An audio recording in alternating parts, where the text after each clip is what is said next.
Negotiation in the entertainment world is absolutely necessary. We see plenty of big deals turn a company's good reputation upside down all the time. Negotiation that is handled poorly could ultimately undermine all of the resources a company has put towards various branding strategies. In such a case, the public's opinion is swayed and the company could lose a lot of future business.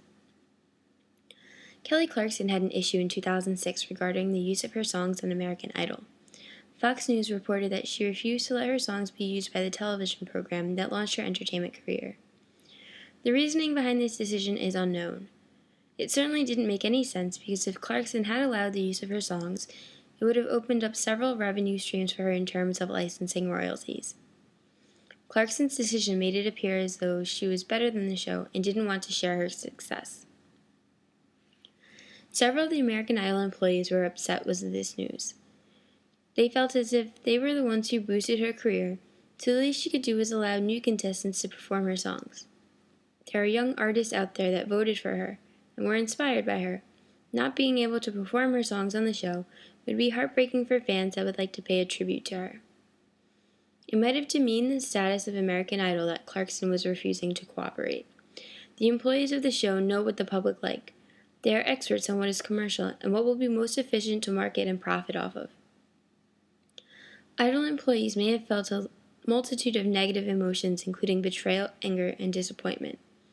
Negative emotions within a negotiation can destroy relationships and ultimately ruin any chance of benefits from future negotiations. The request to use the songs may have impinged on Clarkson's autonomy. She may have felt pressured to agree to Idol's terms and decided that she didn't want to lose control of her music.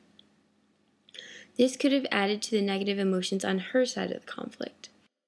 The two parties failed to separate people from the problem. Fox reported that Simon Cowell said, "I think that by ignoring the show, you're ignoring the audience that put you there." By saying this, he shed light on the situation and made the public aware of what was going on in order to try and change Clarkson's mind. If she didn't make an agreement with Idol, her reputation would be tarnished. In a way, this could be considered a dirty trick in order to force Clarkson into an agreement she didn't want.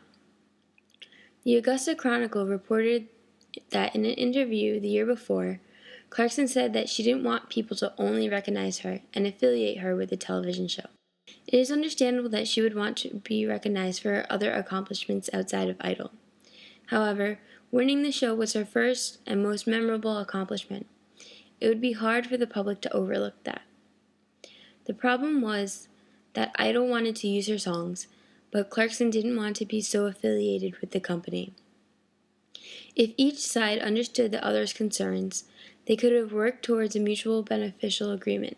The only good thing that went well in this negotiation is that eventually communication was opened up and a conclusion was reached. Another good thing that stemmed from this negotiation was that both parties could use this deal as a learning experience for future deals. If the parties were smart, they would do an evaluation of everything that occurred so they can see the areas that they were strong and the areas that they need improvement in. They can compare this negotiation with ones in the past and in the future and rank it according to ease and efficiency. It could change what they do in the future, which could make negotiations easier for the next time around. Nothing went incredibly well in this negotiation. It could have been handled in a more professional manner other than issuing public statements about the other party and generating negative emotions. I think that the biggest issue in this negotiation was the lack of communication and understanding between the two parties.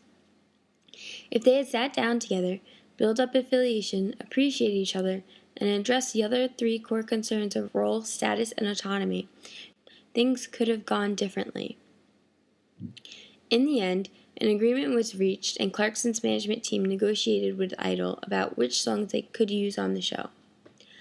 However, because the agreement was made under the threat of possible damage to her career, I don't feel as if this agreement will foster long-term or meaningful relationships. Clarkson might feel as if she was pressured into the agreement and harbor a resentment towards Idol for making a public statement. For this reason, she might not want to have any future negotiations with Idol because of the way the situation was handled. This was a great negotiation to study because I got to use everything that I learned from this class.